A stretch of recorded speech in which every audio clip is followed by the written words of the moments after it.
Billionaire lost his memory after the accident, but the first face he saw made his heart tremble. Before we begin, drop a comment telling us which city you're watching from, and once the story ends, don't forget to rate it from 0 to 10.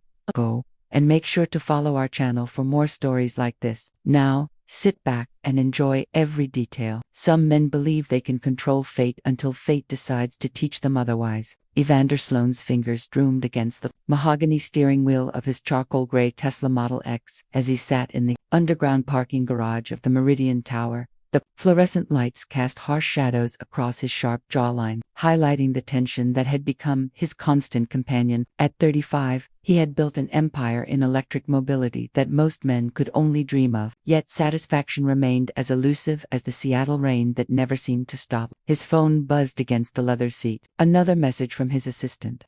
Probably about tomorrow's board meeting or the acquisition deal that had been keeping him awake for weeks. Evander didn't reach for it. Instead, he stared at the concrete wall ahead where someone had scratched graffiti that read, "Life's too short," in jagged letters. Life's too short. The irony wasn't lost on him. His life felt anything but short. It felt like an endless sequence of calculated moves, strategic decisions, and quarterly reports that stretched into infinity. The meeting with the investors had gone exactly as planned. Numbers had been presented, projections analyzed, handshakes exchanged, everything perfect, controlled, predictable, just the way he liked it, just the way he had orchestrated every aspect of his existence since he was old enough to understand that emotions were liabilities and spontaneity was the enemy of success. Evander finally reached for his phone, scrolling through the 17 missed calls and 43 unread messages. His jaw tightened as he read the subject lines. Merger details, market analyses, requests for his time that he didn't have and didn't want to give. His calendar was booked solid for the next 6 months. Every minute accounted for every social interaction serving a business purpose. He started the engine, the electric motor, purring to life with barely a whisper. The dashboard glowed blue in the darkness, displaying his route home to his penthouse overlooking Elliott Bay, 28 minutes in current traffic. He could review the Henderson contract during the drive, maybe squeeze in a call with his Tokyo partners before midnight. As he pulled out of the garage, Seattle's midnight street stretched before him like black veins. The rain had started again, fat droplets splattering against his windshield with increasing intensity. Most of the city was asleep, but Evander's mind raced ahead to tomorrow's challenges.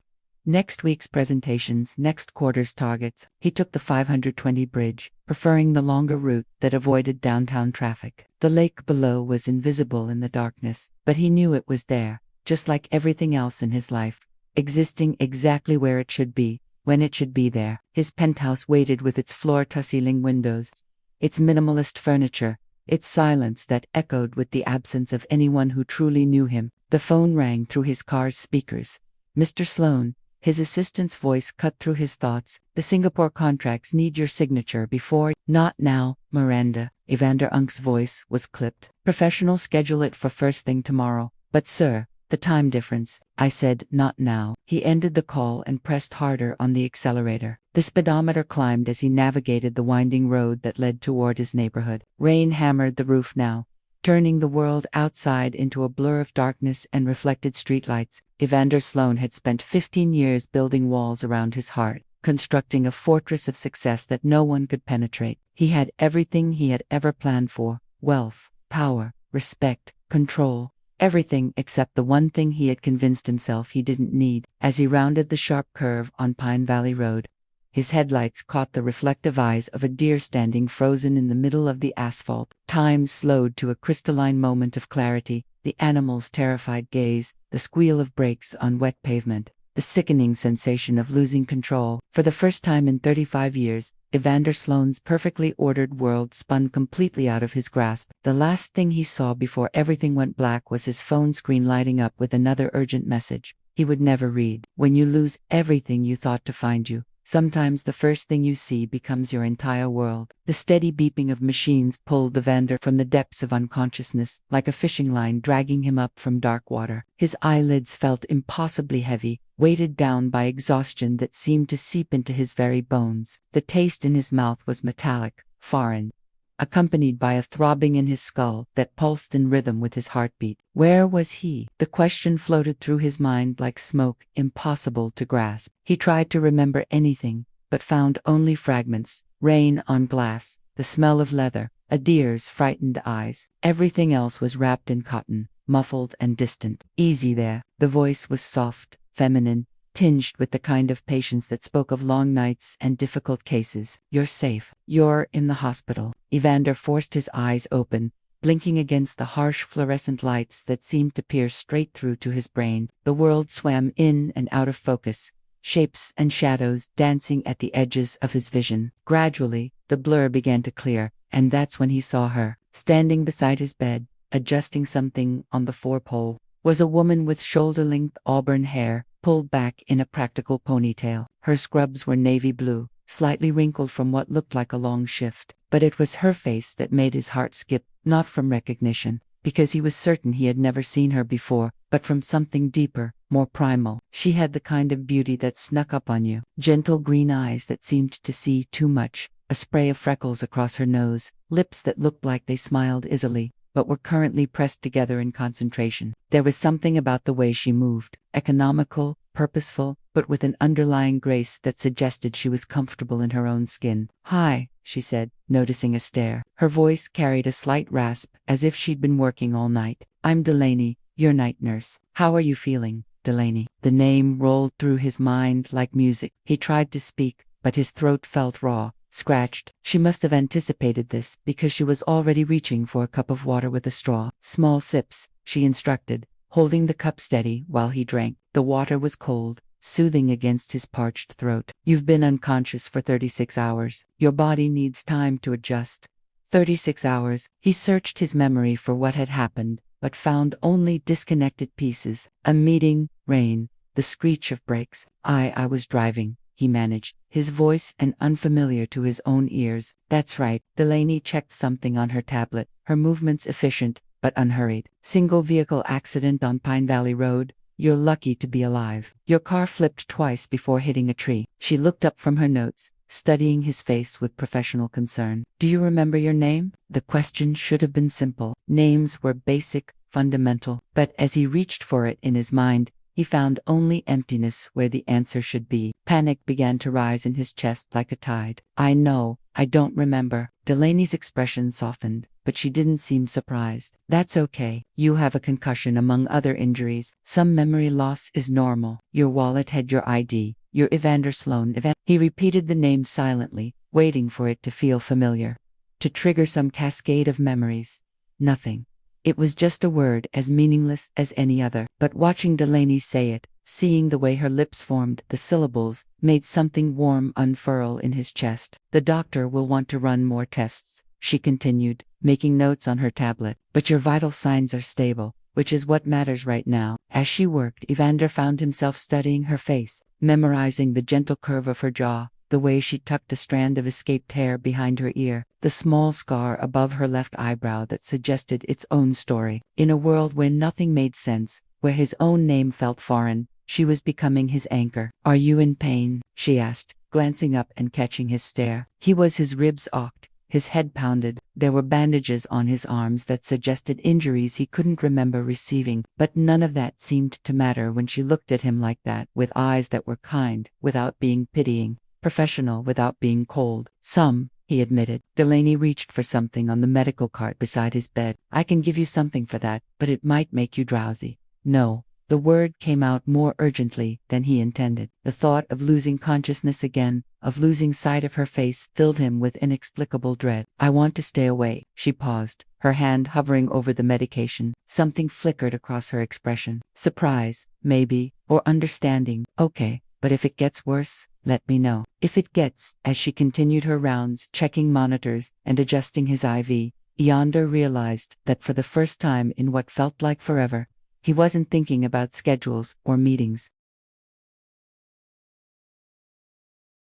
or the crushing weight of responsibilities he couldn't even remember. He was thinking about the way Delaney's eyes crinkled slightly at the corners when she concentrated, and how her presence made the sterile hospital room feel less like a prison. "Delaney," he said, testing her name on his tongue. She looked up. "Yes. Thank you for taking care of him." "Yes, but also for being the first thing that made sense in a world that had become completely senseless, for being the face that his heart recognized even when his mind couldn't recognize his own. She smiled, then the first real smile he'd seen from her, and Evander felt something shift inside him, like a compass finding true north. He didn't know who he had been before the accident, but he was beginning to suspect that none of that mattered as much as who he might become because of the woman standing beside his bed. The most dangerous patients aren't the ones who fight you. They're the ones who make you forget why you built walls in the first place. Delaney Muir had exactly 3 rules that had kept her sane during 8 years of nursing. Never get personally involved with patients, never work overtime unless absolutely necessary, and never, under any circumstances, let someone's pain become your own. Tonight, as she stood outside room 314 with Evander Sloan's chart in her hands, she was beginning to realize that all 3 rules were in serious jeopardy. It had been 72 hours since he'd awakened, and each shift brought small changes. His physical injuries were healing remarkably well. The bruised ribs, the laceration on his forehead, the countless scrapes and bruises that painted his arms like a road map of the accident. But it was the way he looked at her that unsettled her most, not with the glazed gratitude of most patients, or the demanding entitlement she'd learned to expect from wealthy clientele, but with an intensity that made her feel seen in a way that was both thrilling and terrifying. "You're stalling," she murmured to herself, finally pushing open the door. Evander was sitting up in bed, staring out the window at the Seattle skyline. The morning light caught the sharp angles of his face, highlighting the healing cut along his temple. Someone, probably his legal team, had brought him real pajamas to replace the hospital gown, charcoal gray cotton, that somehow made him look less like a patient and more like a man who happened to be temporarily inconvenienced by medical care. "Good morning," she said, keeping her voice professionally pleasant as she approached his bedside.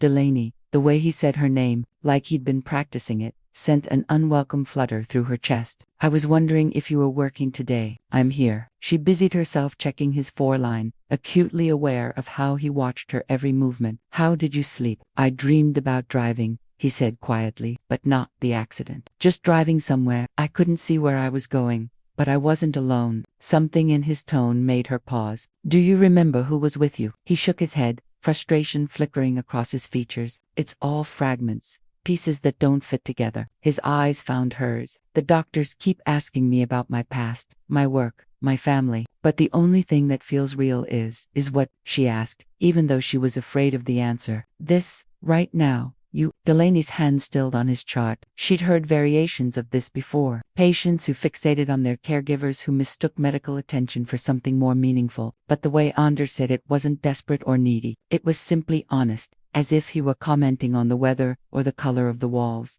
"Mr. Sloan," she began, falling back on professional formality like armor. "It's normal for patients with memory loss to feel disoriented. Sometimes the brain latches on to familiar faces or voices as anchors. It doesn't necessarily mean don't." His voice was gentle but firm. "Don't explain it away." She looked at him, then really looked, and saw something that made her throat tight. Vulnerability, yes, but also a quiet strength that suggested this man had never needed to rely on anyone before the accident. The combination was more dangerous than any desperate plea could have been. "I need to take your vitals," she said, reaching for the blood pressure cuff with hands that weren't quite steady. As she wrapped the cuff around his arm, she was hyper-aware of every point of contact, her fingers brushing his wrist, the warmth of his skin, the way his pulse jumped slightly under her touch. He was watching her face with that same unsettling intensity, as if he were trying to memorize every detail. "Tell me about yourself," he said as the cuff inflated. "That's not really appropriate,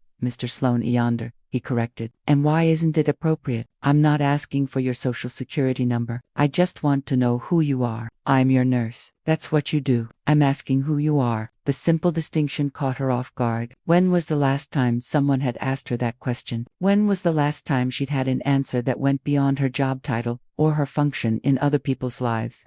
She started, then stopped. The blood pressure reading appeared on the monitor, elevated, but not dangerously so. She unwrapped the cuff, using the task as an excuse to avoid his gaze. "I'm nobody special. Just someone who works night shifts and drinks too much coffee." "I don't believe that." "Believe what you want." She made notes on his chart, the pen clicking against the metal clipboard. "Your pressure is a little high. but that's normal for someone in recovery. Delaney, he said her name like a question, patient and persistent. What do you do when you're not here? Despite herself, she found herself answering, I have a small apartment in Capitol Hill. I read mystery novels and watch cooking shows. I'm too tired to try recipes from. I have a cat named Fitzgerald who judges all my life choices. She paused, surprised by how icily the words had come. It's not very exciting. It sounds perfect. There was something in his voice, not pity or condescension, but genuine appreciation that made her chest ache in an unfamiliar way. She'd spent years building a life that was manageable, predictable, safe. No one had ever called it perfect before. The physical therapist will be by this afternoon, she said,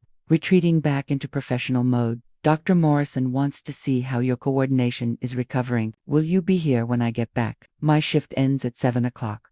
That's not what I asked. Delaney felt heat rise in her cheeks. She had picked up extra shifts for the past 2 nights, telling herself it was for the overtime pay, but they both knew the truth. I shouldn't be having this conversation. Why? Because you're my patient. Because it's unprofessional. Because she struggled for words that wouldn't reveal too much. Because I have rules. Evander was quiet for a long moment, studying her face with an expression she couldn't read. Finally, he nodded. I understand rules. I think I lived my entire life by them, even if I can't remember what they were. He paused. But I'm beginning to think that some rules are meant to protect us from the wrong things. As Delaney left his room, her hands were shaking slightly. She'd spent 8 years perfecting the art of professional distance, of caring without getting attached, of being present without being vulnerable. It had taken Evander Sloan exactly 72 hours to make her question everything. The most terrifying part wasn't that he was breaking down her defenses. It was that she was starting to want him to. Sometimes, the most beautiful moments happen when you're not trying to remember who you used to be. The rain against the hospital window matched the rhythm of Anders' restless thoughts as he sat in the vinyl chair by the bed,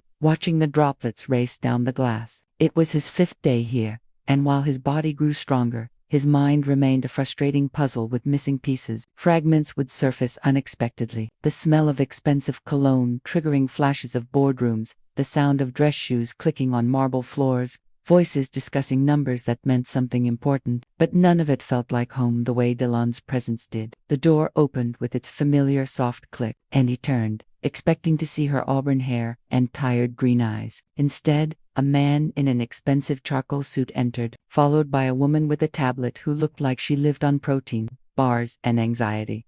Mr. Sloan. The man's voice carried the practiced warmth of someone who made his living managing difficult people. I'm Harrison Vale, your attorney. This is Gemma from your personal staff. We've been handling things while you recover. Evander stared at them, waiting for recognition that never came. I'm sorry, I don't remember you. That's perfectly understandable given your condition. Harrison pulled up a chair, his movements precise and controlled. We're here to help fill in some gaps. You own Meridian Electric, one of the fastest growing companies in sustainable transportation. You have a penthouse downtown, a house in the Hamptons, and about 47 people whose paychecks depend on your decisions. The information felt like studying someone else's biography. Impressive certainly, but as distant as reading about a stranger in a magazine. 47 people, Evander repeated. 49, actually, Gemma corrected, consulting her tablet. We hired 2 new engineers while you've been recovering. The Singapore deal is still pending your approval, and the board meeting scheduled for next week will need to be postponed unless. Gemma Harrison's tone was gentle but firm. Mr. Sloan needs time to process. As they continued talking about mergers and market shares and quarterly projections,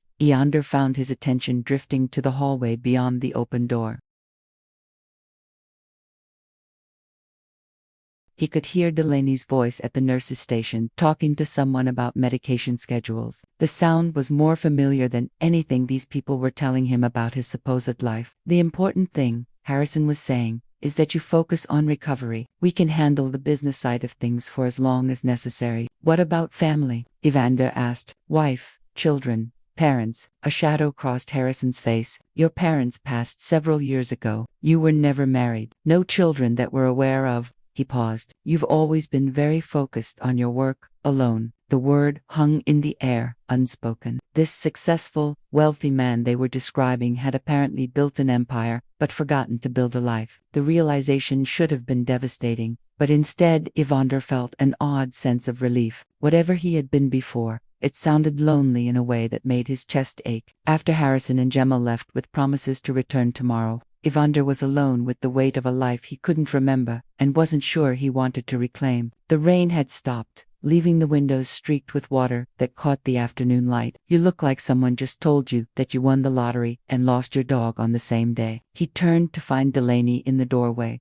her scrubs wrinkled from a long shift, but her eyes bright with something that might have been concern. Something like that. He managed a smile that felt more genuine than any expression he'd worn during his visitor's entire stay. "Apparently, I'm very important and very successful. And that's bad because none of it feels like mine." He gestured toward the window where the city stretched out below them. "They tell me I own companies and properties and have people who depend on me.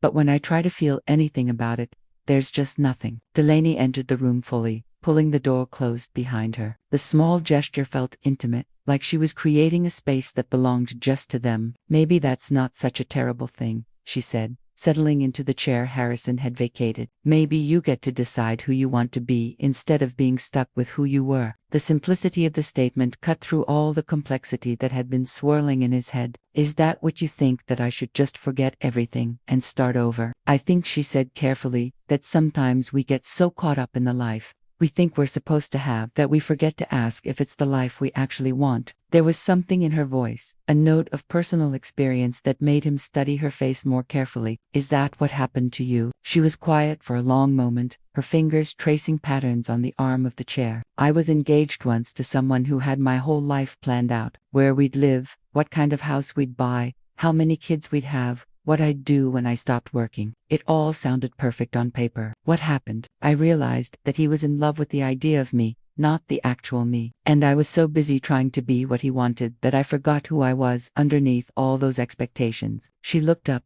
meeting his eyes. "So I left, started over, became a nurse, got my own place, made my own decisions. It wasn't the life I thought I wanted, but it was mine." Evander felt something shift in his chest, a recognition that went deeper than memory. "Do you ever regret it? The leaving?" "Never. The years I spent trying to be someone else." She shrugged. "Sometimes, but I learned something important. The person you've become when you stop trying to meet everyone else's expectations is usually the person you were meant to be all along." As she spoke, a fragment surfaced unbidden in his mind. A woman with perfectly styled blonde hair sitting across from him at a restaurant, talking about children they should have and charity galas they should attend. While he nodded and felt his soul slowly suffocating, the memory was brief but vivid, leaving him with a feeling of claustrophobia he didn't fully understand. "I think," he said slowly, "I might have spent a lot of years being the wrong person," while Delaney said, standing to check his bio bag, even though they both knew it didn't need checking. "Maybe the accident gave you a chance to find the right one." As she moved around his bed, efficient and graceful, Evander realized that for the first time since waking up in this place, he wasn't mourning what he'd lost. He was looking forward to what he might find. The problem was, he was beginning to suspect that what he wanted most was standing right next to him, adjusting his blankets with hands that trembled just slightly when they brushed against his. And she was the one thing his old life had never taught him how to keep. The most honest conversations happen in the quiet moments when people forget they're supposed to be guarding their hearts. Delaney found Evander in the hospital's small garden courtyard at 3 o'clock in the morning, sitting on a bench beneath the single lamppost that cast everything in warm amber light. He was supposed to be sleeping, doctor's orders, but she'd noticed his empty bed during her rounds and somehow knew exactly where to find him. "Couldn't sleep?" she asked,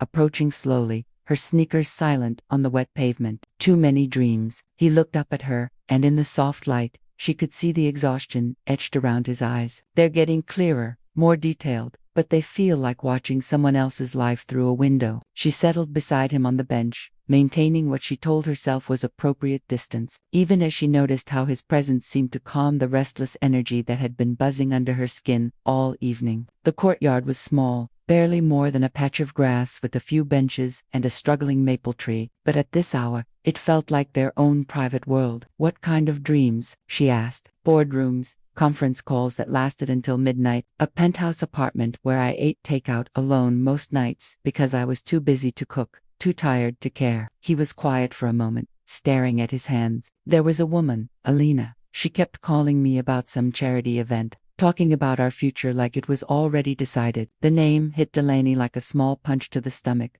though she couldn't say why. Someone important to you? I don't think so. Not really. She felt like he struggled for the words, like a business arrangement that dressed itself up as a relationship. All the right words, all the right gestures, but no real feeling behind them. Relief flooded through her, followed immediately by guilt for feeling relieved about a patient's personal life. She had no right to care about Onda's romantic history, no business feeling jealous of women who existed only in his recovering memories. The strange thing is, he continued, I remember feeling trapped, like I was living someone else's life, but couldn't figure out how to escape it. Does that make sense? More than you know. The words slipped out before she could stop them. He turned to study her profile in the lamplight. Tell me about him. The fiancé, Colton. The name felt dusty in her mouth, like something she hadn't touched in years. He was everything my mother thought I should want. Successful, charming, had a 5-year plan that included a house in Bellevue and 2.5 children. He proposed at Christmas dinner in front of both our families, but you said no. I said yes. She pulled her cardigan tighter around herself, though the night wasn't particularly cold. Spent 8 months planning a wedding that felt like planning my own funeral. The dress, the flowers, the venue,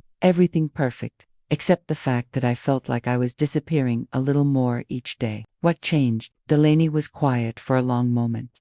Remembering one morning I was getting ready for work and he was talking about honeymoon destinations while I braided my hair. He said something about how I wouldn't need to work after we got married, how I could focus on more important things, and I realized he'd never once asked me what I wanted those important things to be. So, you left 3 weeks before the wedding, called off everything, moved out, broke my mother's heart, and embarrassed my father in front of half of Seattle. She managed a small smile. Best decision I ever made, even if it was the hardest. They sat in comfortable silence for a while, watching the occasional night shift worker pass by the windows above them. The city hummed quietly around them. Distant traffic, the whisper of wind through the trees, the faint sound of machinery from somewhere deep in the hospital. Can I ask you something? Evander Sloan's voice was carefully neutral.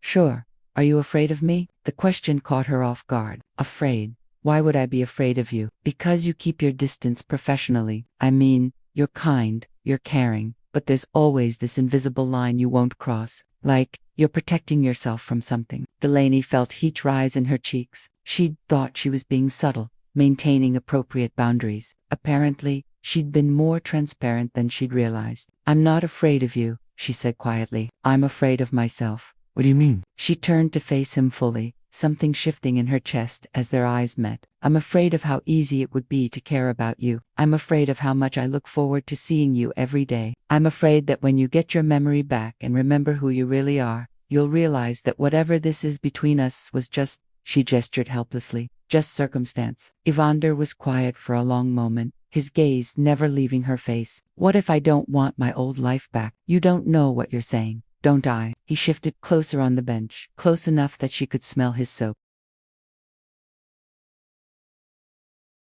See the small scar above his eyebrow that the accident had left. What if getting my memory back just confirms what I already suspect, that I was living the wrong life with the wrong people for all the wrong reasons? Evander, you know what the strangest thing is? Every fragment that comes back feels cold, calculated, empty. Business deals and social obligations and relationships that were more like contracts. But this, he gestured between them, this feels real, more real than anything in those recovered memories. Despite every professional instinct screaming at her to maintain distance, Delaney found herself leaning closer. You're confused. The accident, the memory loss, it's affecting your judgment. Is it affecting yours, too? The question hung between them like a challenge, because the truth was, she had never felt less confused about anything in her life. Every logical part of her brain was telling her to walk away, to keep things professional, to protect herself from the inevitable heartbreak when he remembered his real life and went back to it. But her heart was telling her something entirely different. Yes, she whispered. He reached out slowly, giving her every chance to pull away, and touched her hand where it rested on the bench between them. His fingers were warm, slightly rough at the tips, and the contact sent electricity up her arm. Then maybe we're both crazy, he said softly. Maybe we are.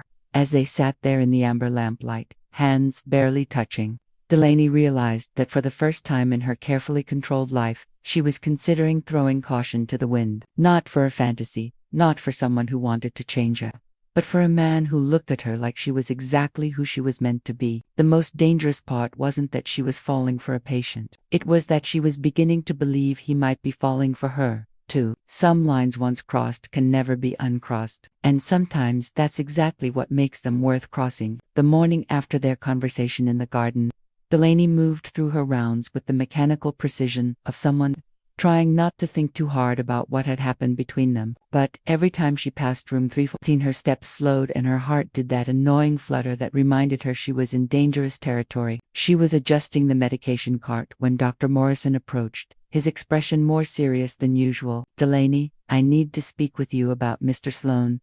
Her stomach dropped. "Is everything all right?" "His vitals have been stable, and his vitals are fine. It's something else." Dr. Morrison glanced around the busy hallway, then guided her toward his office. "Close the door, please." The small office felt suffocating as Delaney took a seat across from the doctor's desk, her mind racing through every interaction she'd had with Evander, every professional boundary she might have crossed. "I've received some feedback about your care of Mr. Sloan," Dr. Morrison began, his tone carefully neutral. "Apparently, you've been spending considerable time with him outside of standard nursing duties." Heat flooded Delaney's cheeks. "Who said that? That's not important. What's important is that we maintain professional boundaries with all our patients, regardless of their circumstances." He leaned forward, his expression softening slightly. "I know you're a dedicated nurse, Delaney, one of the best we have, but this particular patient's situation is delicate. Mr. Sloan is a very wealthy, very influential man.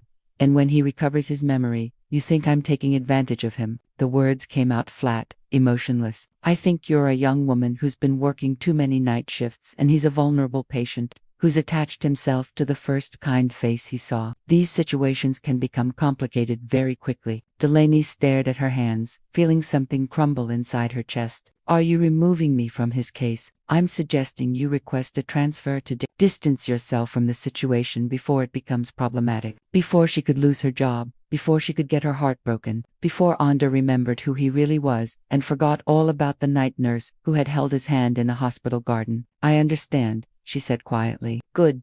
I'll arrange for Nurse Patterson to take over Mr. Sloan's care starting tomorrow."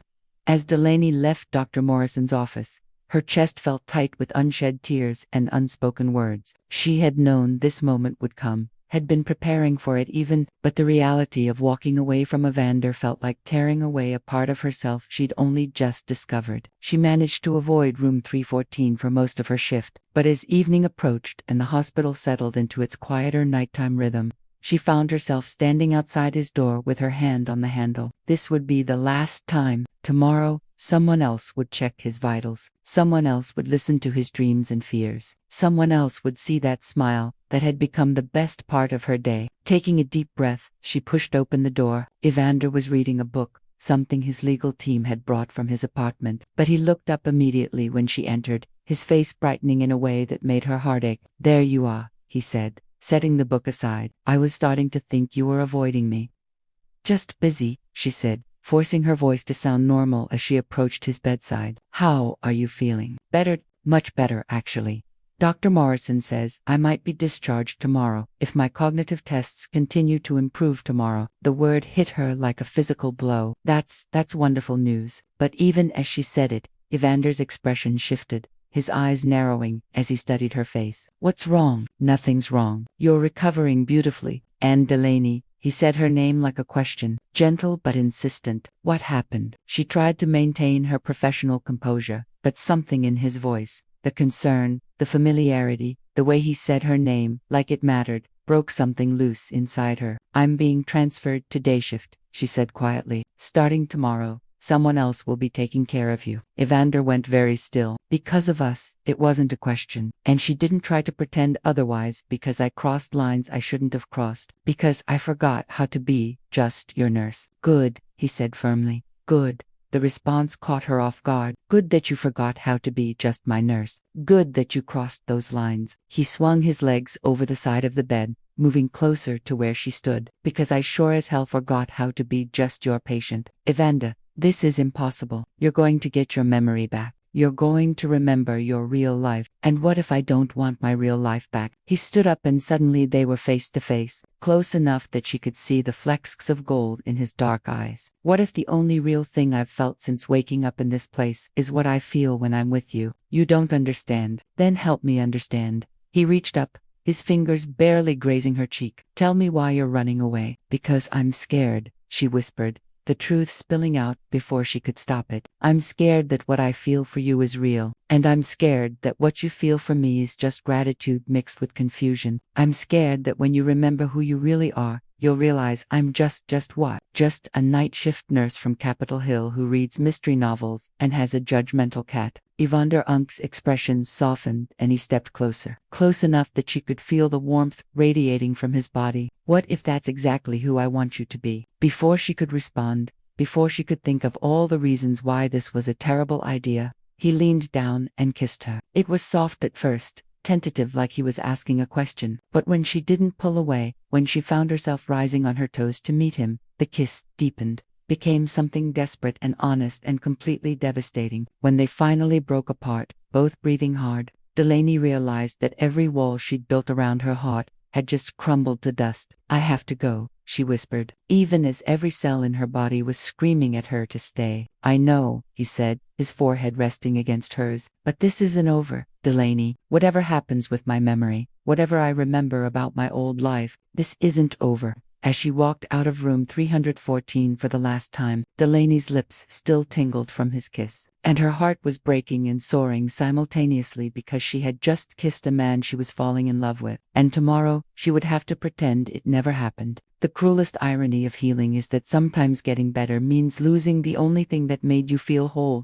3 weeks after leaving the hospital, Evander sat in the floor-to-ceiling windows of his downtown penthouse, staring out at Elliott Bay. While fragments of his old life reassembled themselves like pieces of a jigsaw puzzle he wasn't sure he wanted to complete. The apartment was exactly as his team had described: minimalist, expensive, cold, everything in its perfect place, including the life he was supposed to step back into. His phone buzzed constantly with calls from business associates, investors, and people whose names he was beginning to remember, but whose faces still felt like strangers. Helena had called 17 times in the past week, each voicemail more insistent than the last, talking about postponed dinner plans and charity events as if the past month had been nothing more than an inconvenient delay. But the only call he wanted to receive never came. The neurologist had been pleased with his progress. Remarkable recovery, Dr. Chen had said during his latest appointment. Your cognitive function is at 95% and most of your long-term memories have returned. You should be able to resume normal activities within the week. Normal activities, as if anything about his life felt normal anymore. Evander reached for the leather portfolio Harrison had left on his coffee table. Quarterly reports, acquisition proposals, merger documents that apparently couldn't wait another day. He opened it dutifully, trying to summon interest in profit margins and market shares, but the numbers blurred together. His mind kept drifting to auburn hair and tired green eyes, to the way Delaney's voice sounded when she laughed, to the softness of her lips against his. He'd tried to find her, had even driven past Presbyterian Hospital twice, but what could he say? Hello, I'm the patient you kissed, who you're probably trying to forget. The intercom buzzed, jolting him from his thoughts. Mr. Sloan, Miss Helena Whitmore is here to see you. Evander closed his eyes briefly. He'd been avoiding this conversation, but Helena was nothing if not persistent. Send her up. 5 minutes later, his front door opened with the click of expensive heels on marble. Helena swept into his living room like she owned it, her platinum blonde hair perfectly styled, her designer dress probably costing more than most people made in a month. She was beautiful in the calculated way of someone who had perfected her appearance as a business strategy. Darling, she said, crossing to him with arms outstretched, you look wonderful. Much better than I expected after such a terrible ordeal. She leaned in to kiss his cheek, and the scent of her perfume, something floral and overwhelming, triggered a cascade of memories. Charity galas, where they'd posed for photographs, business dinners, where she'd discussed their future with the boardwives, conversations about children and country clubs, and a life that had felt like wearing someone else's clothes. Helena, he stepped back, putting distance between them. I wasn't expecting you. Of course, you weren't. You've been avoiding my calls, like I have some contagious disease. She settled onto his white leather sofa, crossing her legs with practiced elegance. But I understand. You've been through a trauma. Dr. Morrison assured me that some personality changes are normal after head injuries. Dr. Morrison, the name hit him like a punch to the gut. The doctor who had been treating him at the hospital. The one who had probably ordered Delaney's transfer. You spoke to Dr. Morrison. Well, naturally, I was concerned about you.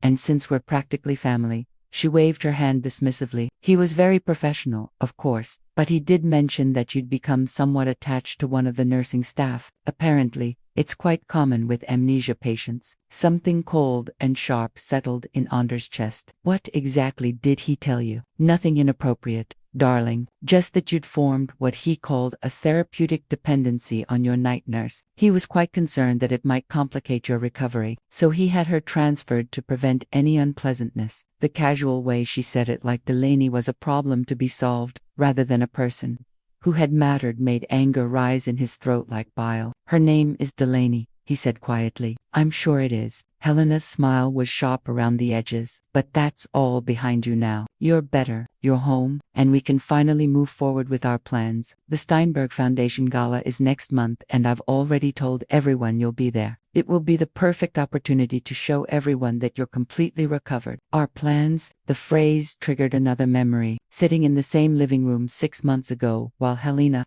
talked about engagement announcements and wedding venues, while he nodded and felt something inside him slowly dying. What plans? He asked. Helena's perfectly sculpted eyebrows rose. Our wedding plans, darling. I know the accident delayed everything, but we're not engaged. Well, not officially, but we've discussed it extensively. You said you wanted to wait until the Meridian merger was complete, and now that you're recovered, Helena, his voice was sharper than he intended. We're not getting married. We were never getting married. For the first time since entering his apartment, Helena looked genuinely surprised. Evander, I think the head injury is affecting your judgment more than you realize. Perhaps you should speak to Dr. Morrison again. My judgment is fine. He moved to the window, needing distance from her and the suffocating cloud of expectations she carried. What's changed is that I remember what it felt like to want something real. Real. Helena's voice rose slightly. What we have is real. We make sense together. We move in the same circles. We want the same things. No,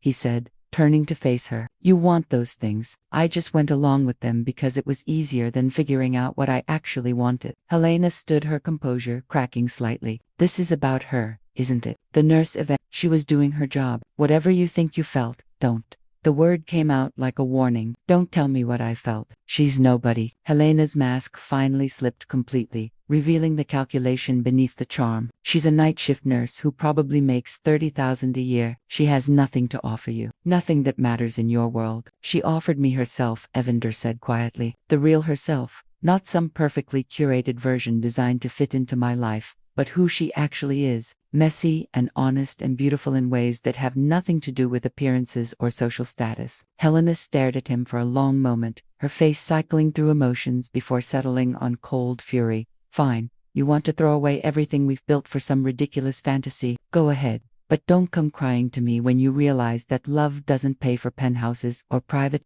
jets or the life you're accustomed to. After she left, slamming the door behind her, Evander stood alone in his perfect apartment, surrounded by the trappings of a life that felt more foreign now than when he'd had amnesia. He walked to his desk and pulled out his phone, scrolling to the contact he'd been staring at for weeks without calling. Delaney's number, which he'd gotten from the hospital directory through means he preferred not to examine too closely. His finger hovered over her name for a long moment before he finally pressed call. It went straight to voicemail. Delaney, it's Evander. I know you probably don't want to hear from me, and I understand why. But I need you to know that getting my memory back didn't change anything. If anything, it made me more certain that what I felt with you was the most real thing in my life. He paused, staring out at the city lights that suddenly felt as cold and distant as everything else in his world. I know who I was before the accident, and I know who I became when I was with you. I choose who I became. I choose you, if you'll have me. After he hung up, Evander realized that, for the first time since regaining his memory, he felt like himself again. Not the perfectly controlled businessman,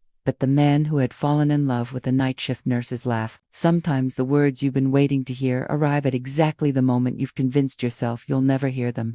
Delaney stared at her phone screen in the break room of Seattle General, where she'd been working day shifts for 3 weeks that felt like 3 years. The notification showed one missed call and one voicemail from a number she'd memorized but never expected to see again. Her hands trembled as she held the device, Fitzgerald purring in the background of her mind like white noise. She'd been doing well, she told herself. The day shift was busier, more chaotic, which left less time to think about amber-lit gardens and the way someone had looked at her like she was the answer to questions he didn't even know he was asking. She'd thrown herself into work, picked up extra shifts, even started reading a new mystery series that she couldn't concentrate on because the male protagonist reminded her too much of. No, she couldn't keep doing this to herself. The break room was empty except for the humming of the ancient coffee machine and the distant sounds of hospital life beyond the thin walls. Delaney glanced around to make sure she was alone, then pressed play on the voicemail. Evander's voice filled the small space and her heart immediately forgot how to beat properly. Delaney, it's Evander. I know you probably don't want to hear from me,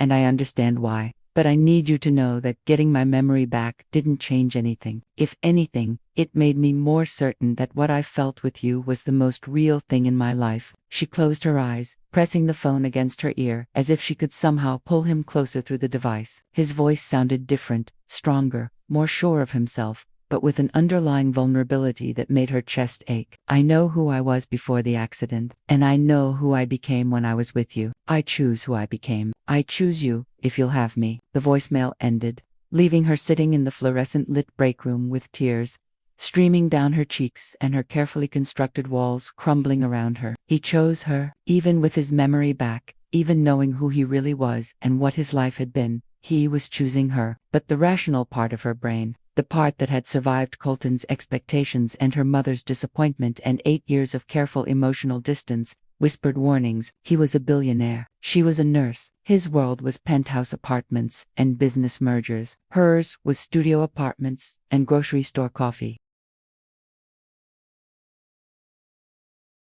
How could that possibly work? Her phone buzzed with a text from her coworker, Jessica. Emergency in room 402. Need you now. Delaney wiped her eyes, shoved her phone in her scrubs pocket, and hurried back to work. But throughout the rest of her shift, through medication rounds and patient consultations and the endless paperwork that consumed her days, Evander's voice echoed in her mind. I choose you. By the time her shift ended at 7, Delaney had made a decision that terrified and exhilarated her in equal measure. Instead of taking the bus home to her apartment, where she would spend the evening analyzing every word of his message, she found herself walking the 12 blocks to the Meridian Tower. The building's lobby was all marble and brass with security guards who looked like they could bench press small cars, the kind of place where she definitely didn't belong, wearing scrubs that had seen better days and sneakers that squeaked against the polished floor. Can I help you? The security guard's tone was politely dismissive. I'm here to see Evander Sloan penthouse level. The words came out more confidently than she felt. Is Mr. Sloan expecting you? No, yes, maybe. I'm returning his call. The guard studied her for a moment,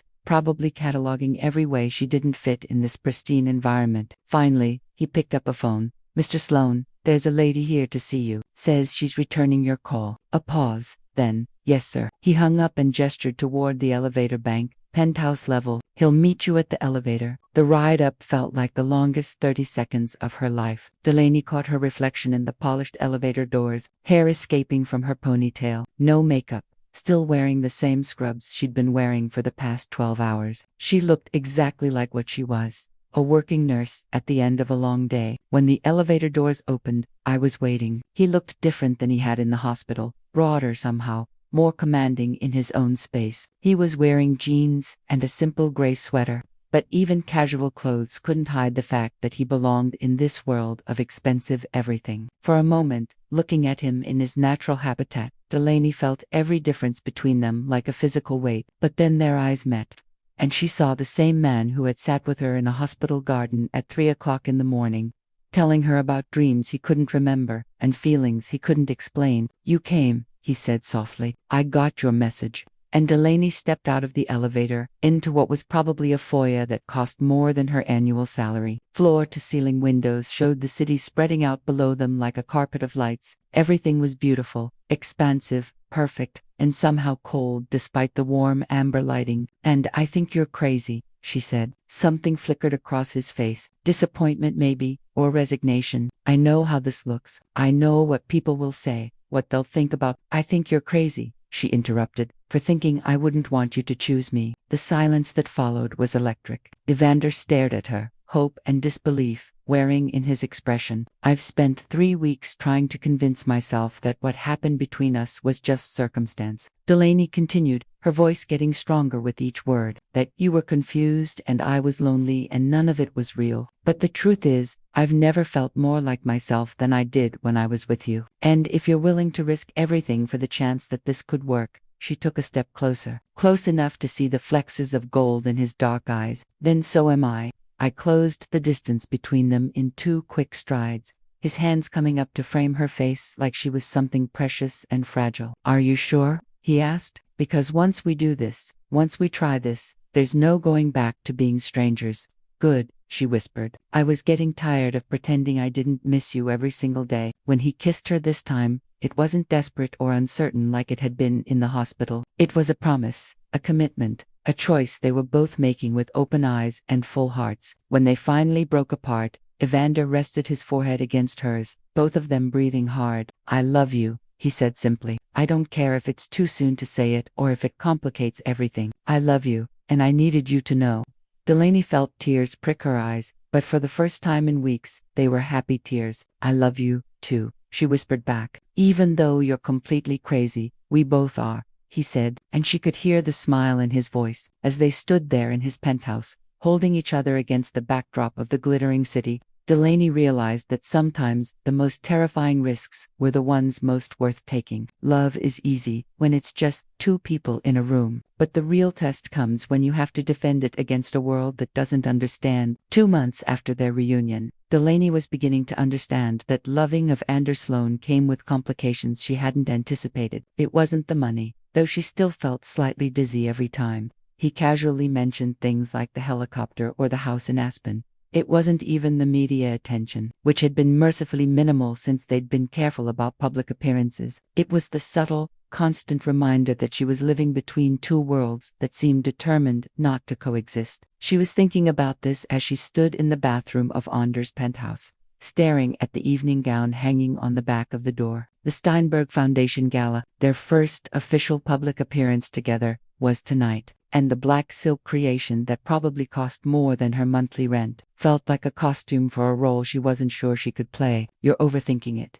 Evander Unk's voice came from the bedroom, warm with affection and something that might have been nerves. I'm thinking exactly the right amount, she called back, adjusting the delicate straps for the 5th time. Do you know how many news articles I found online about us? 47 and 32 of them used the phrase unlikely pairing. Since when do you care what strangers think? The question was fair, but it hit closer to home than he probably realized. She'd spent the past 8 weeks watching people's reactions when they learned she was dating Evander Sloan. The raised eyebrows from her coworkers, the calculating looks from his business associates, the barely concealed amusement from people who seemed to think she was some kind of amusing experiment he was conducting. Since those strangers started affecting my job, she said, seeing out of the bathroom. Evander was adjusting his bow tie in the mirror, but he turned when he saw her, his expression shifting to something that made her stomach flutter despite her anxiety. You look, he seemed to struggle for words. You look incredible. I look like I'm playing dress up. You look like yourself, a beautiful, confident woman who happens to be wearing a stunning dress.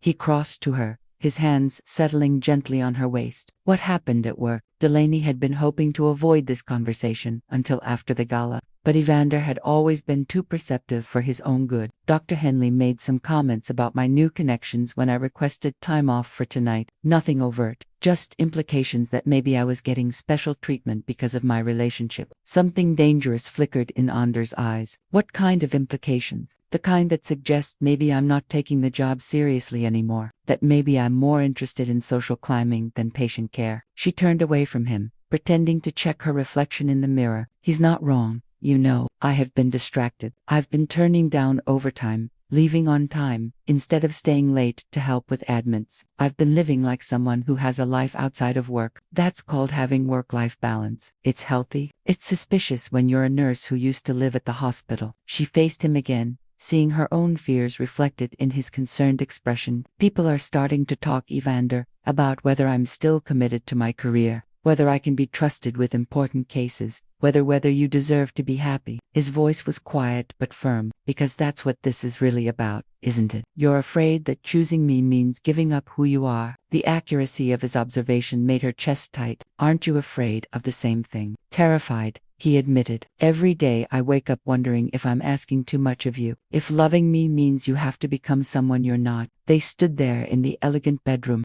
both dressed for a world that felt foreign to her and familiar to him, confronting the fears they'd been dancing around for weeks. The board met yesterday, Evander said suddenly. Harrison thought I should know that there's been discussion about my personal life affecting my professional judgment. What kind of discussion? The kind where old men in expensive suits question whether someone who makes impulsive, romantic decisions can be trusted with billion-dollar mergers. His smile was bitter around the edges. Apparently, falling in love with my nurse instead of marrying Helena suggests a concerning lack of strategic thinking. Delaney felt something cold settle in her stomach. They want you to choose. They want me to come back to who I was before the accident. Controlled, predictable, emotionally unavailable. He reached for her hands, his fingers warm against her cold skin. The man who would have made a marriage arrangement with Helena because it looked good on paper. And what do you want? I want to walk into that gala tonight with the woman I love on my arm and not care what anyone thinks about it. His voice was fierce with conviction. I want to introduce you as my girlfriend and watch their faces when they realize you're smarter and more genuine than anyone they've ever brought to these things. I want to dance with you and go home with you and wake up tomorrow knowing that I chose happiness over expectations. The passion in his voice made her heart race, but it also made her more aware of everything they were up against. What if it costs you everything? She asked quietly. What if it saves me from a life that was slowly killing me? He cubed her face in his hands, his thumbs brushing across her cheekbones. Delaney, I spent 35 years building a life that looked perfect from the outside and felt empty on the inside. The accident didn't just give me amnesia. It gave me perspective. It showed me what life could feel like when you're living it instead of just managing it. Before she could respond, his phone rang from the nightstand. He glanced at the caller ID and frowned. It's Harrison. I should take this. Evander answered with his usual professional tone, but Delaney watched his expression change as he listened to whatever his attorney was telling him. His jaw tightened, his free hand clenching into a fist. When? He asked sharply. How much do they know? A pause, then. No, absolutely not. We're going to the gala, as planned. He hung up and turned to face her, his expression grim. What is it? She asked, though part of her already knew she didn't want to hear the answer. Someone leaked to the press that we met when I was a patient in the hospital. The story is going live in an hour, just in time for the evening news. His voice was carefully controlled, but she could see the anger simmering beneath the surface. They're calling it a scandal. Inappropriate nurse-patient relationship, possible ethical violations, questions about my mental capacity during recovery. Delaney felt the blood drain from her face. They're going to destroy both our careers. They're going to try. Evander was already moving toward his closet, his movements sharp with determination. Harrison wants us to skip the gala, release a statement tomorrow denying everything. He thinks we can control the narrative if we get ahead of it. Maybe he's right. Maybe we should know.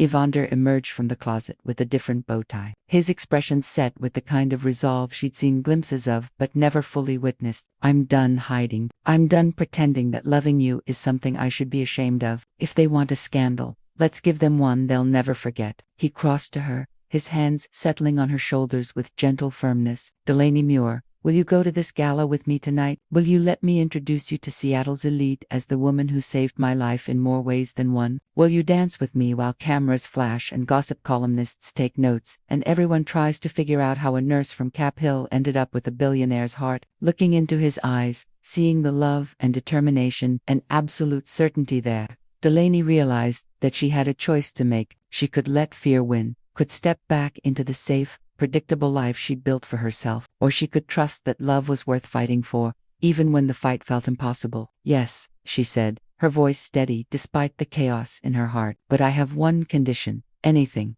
When they ask how we met, we tell them the truth. All of it. Let them make their judgments based on facts instead of speculation.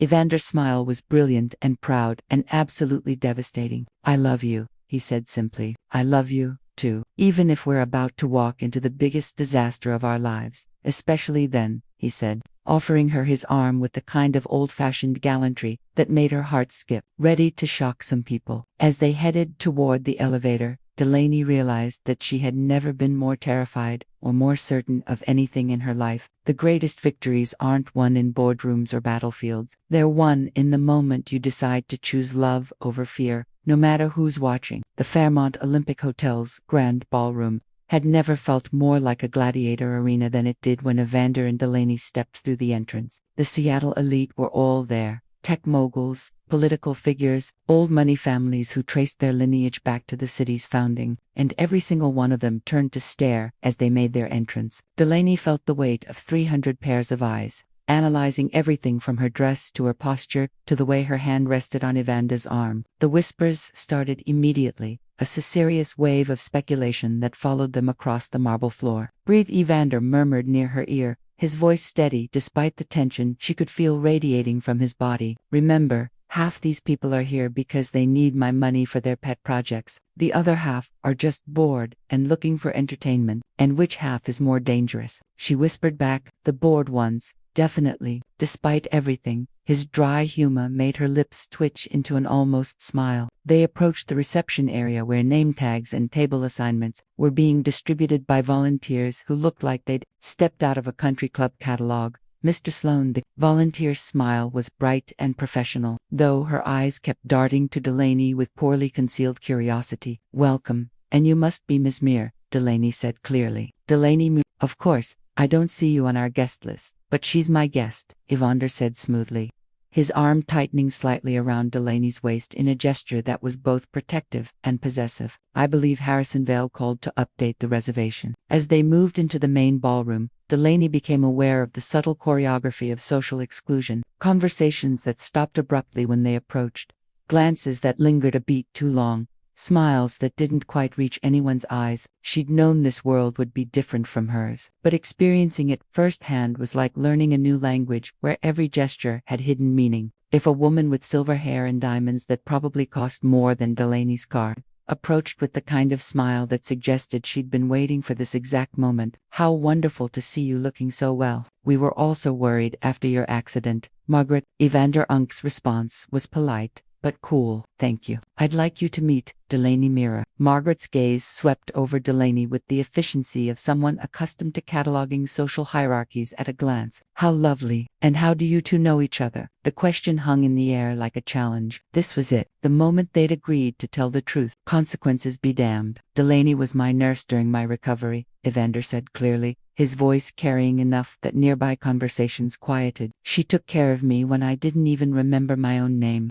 Margaret's eyebrows rose, almost imperceptibly. How fortunate. And now I'm in love with her, Evander said simply. The words landed like a stone thrown into still water, sending ripples of reaction through the growing circle of listeners. Delaney felt heat rise in her cheeks, not from embarrassment, but from the fierce pride she felt watching Evander face down Seattle's social establishment without flinching. I see, Margaret said, her tone carefully neutral. Well, that's quite a recovery story. It is, agreed a male voice from behind them. They turned to see Harrison Vale approaching, his expression unreadable. Evander, might I have a word? Whatever you need to say, you can say in front of Delaney. Harrison glanced around at their growing audience, then seemed to make a decision. The board received a call from the Times. They're running the story tonight with photos from the hospital security cameras. They have you listed as a patient in the psychiatric ward. Delaney felt the blood drain from her face. The psychiatric ward designation would make everything worse. Questions about Onda's mental capacity. Suggestions that she'd taken advantage of a vulnerable patient. Implications that their entire relationship was built on professional misconduct. I was never in the psychiatric ward, I said firmly. Room 314 is technically part of the neuropsychiatric wing, Harrison replied quietly. Same floor, different designation on paper. The distinction won't matter to the press. Around them, Delaney could feel the crowd pressing closer, smartphones appearing as people began to realize they were witnessing the kind of scandal that would dominate social media for weeks. Evander, she said quietly, maybe we should. No. His voice was sharp enough to cut glass. I'm not running from this. I'm not ashamed of how we met, and I'm not going to let anyone suggest that you did anything wrong." He turned to face the growing crowd, his posture shifting into something Delaney recognized as the commanding presence that had built a billion-dollar empire. "Since everyone seems to be so interested in our story," Evander said, his voice carrying clearly through the ballroom, "let me tell you the truth."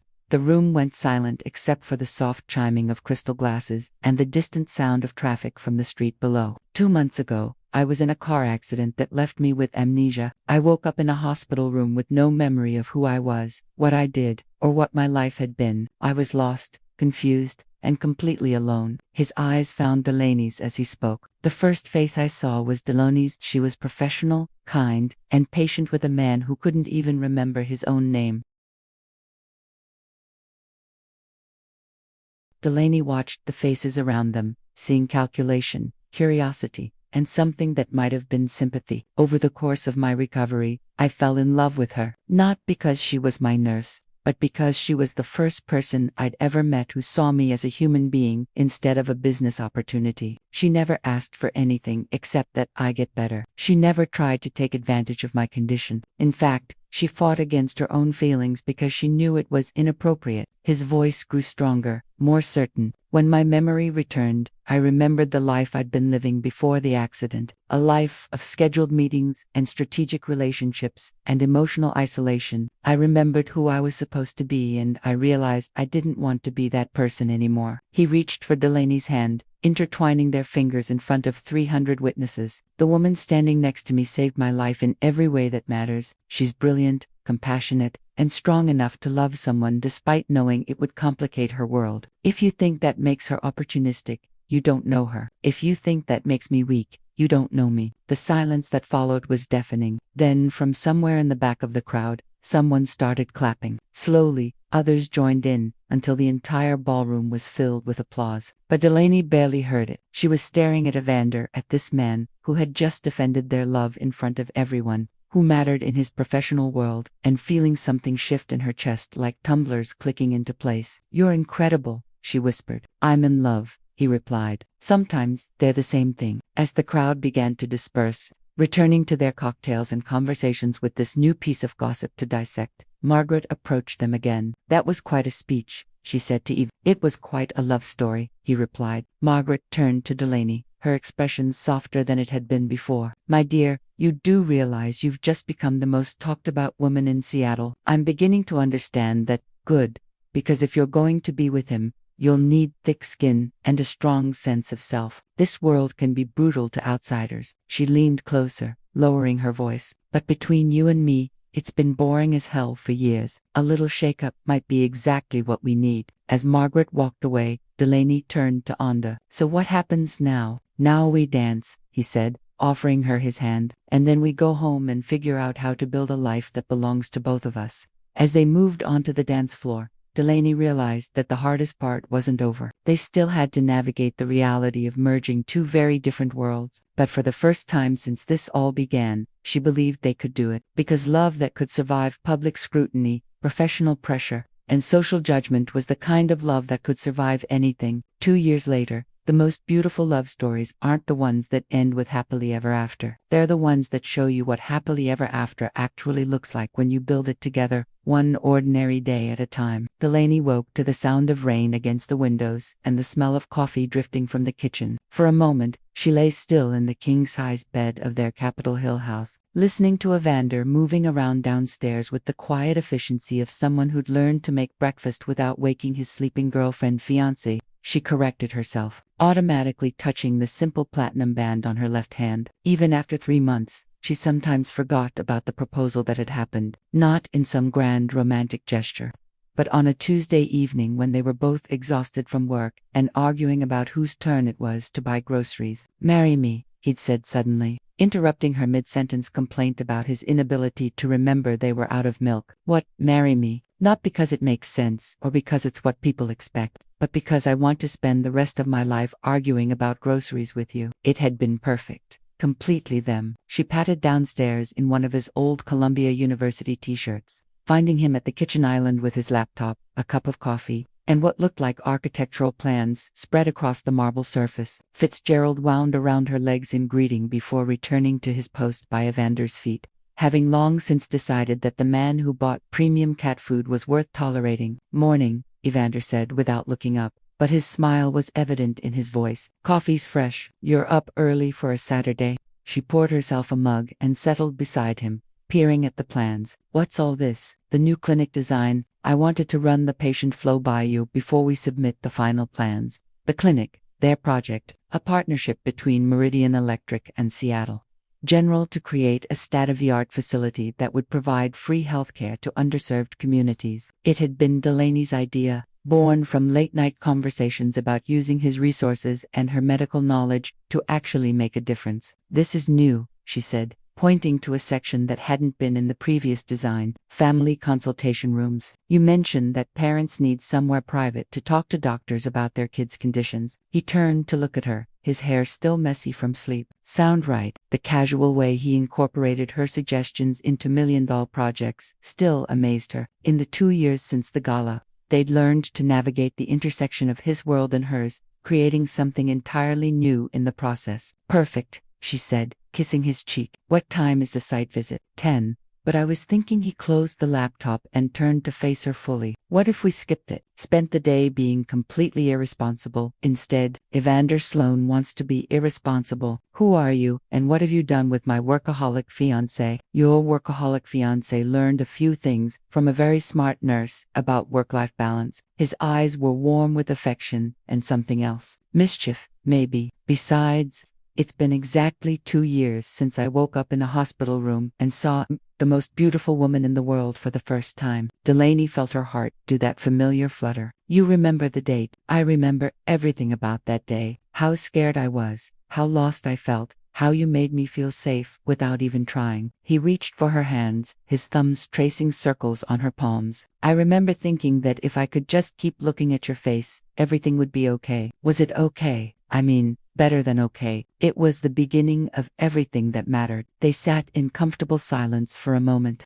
the morning light filtering through the windows of the house they'd bought together. Not the penthouse, which had felt too much like his old life, but a 1920s craftsman with hardwood floors and a garden where Delaney had learned to grow vegetables, and Evander had learned to appreciate the satisfaction of physical labor. "I have something for you," he said suddenly, reaching into his laptop bag. "It's not the anniversary of anything. We don't do gifts for random Saturdays. We do now." He pulled out a small wrapped package. Open its side was a hospital ID badge. Not just any bath. Her old badge from Presbyterian Hospital, the one she'd worn during those night shifts when she'd first met him. "How did you—" "I may have made some calls, asked some favors." He was watching her face carefully. "Look at the back." She flipped it over to find an engraving. The first face that made everything make sense.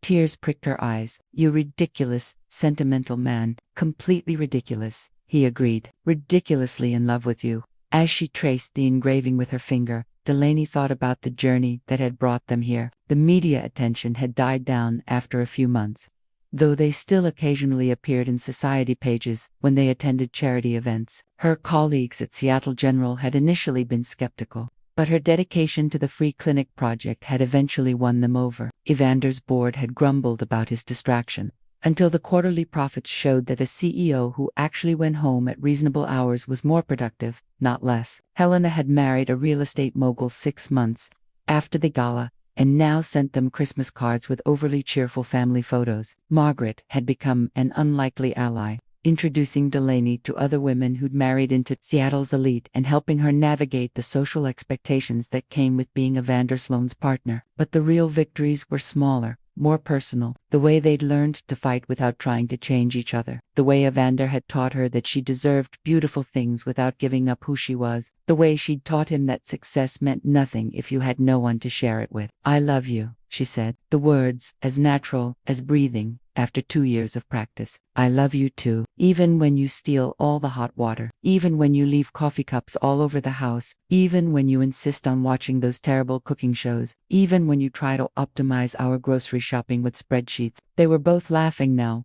caught up in the familiar rhythm of their private joke. All the small irritations that somehow made them love each other more, not less. Evander's phone buzzed with a text. He glanced at it and grinned. "Harrison says the Times wants to do a follow-up piece. Seattle's most unlikely power couple years later. Please tell me you're not considering it." "I'm considering it." Evander, think about it. We could tell people about the clinic, maybe inspire other couples to use their resources for good. Plus, his grin turned wicked. We could finally set the record straight about which one of us fell in love first. We fell in love at the same time. I fell in love the moment I saw you. You took at least 3 days. I was being professional. You were being stubborn. As they dissolved into laughter, Fitzgerald jumped onto the counter and knocked over a pencil holder, scattering pens across the architectural plans with the disdain of a cat who felt he wasn't getting enough attention. Your cat has terrible timing, Anders said, gathering up the scattered pens. Our cat, Delaney corrected automatically. Our cat, our house, our ridiculous life that somehow works perfectly. She looked around their kitchen, at the coffee maker that was too expensive but made perfect law, at the plants she'd insisted on despite his protests that he'd kill them, at the magnetic poetry on the refrigerator that he used to leave her love notes, at the architectural plans for a clinic that would help thousands of people because they'd found each other. It does work, doesn't it? Better than anything I ever planned. He stood and pulled her into his arms, spinning her around the kitchen while she laughed and protested that he was going to make her spill her coffee. When he sat her down, her back against the counter, and his hands on either side of her, Delaney realized that this was what happiness looked like. Not the dramatic movie moment kind, but the everyday sustainable kind. The kind built on inside jokes and shared dreams, and the decision to choose each other every single day. So, she said, reaching up to smooth down his perpetually messy hair, what do you want to do with our completely irresponsible Saturday? Everything, he said simply. I want to do everything with you. Outside, the rain continued to fall on their little corner of Seattle, where a former billionaire recluse and a night shift nurse had built something neither of them had known they were looking for. A love story that was beautifully, perfectly ordinary, and in the end, ordinary was exactly what made it extraordinary. What does love look like to you? Is it the grand gestures and dramatic moments, or is it found in the quiet mornings and everyday choices? Have you ever taken a risk that everyone said was crazy, only to discover it was the best decision you ever made? Your participation in the channel is very important. Please leave your opinion in the comments. Thank you for watching. If you enjoyed the story, please subscribe to our channel and leave a comment below letting us know what you thought. Your feedback and support mean a lot to us. Stay tuned for more exciting stories.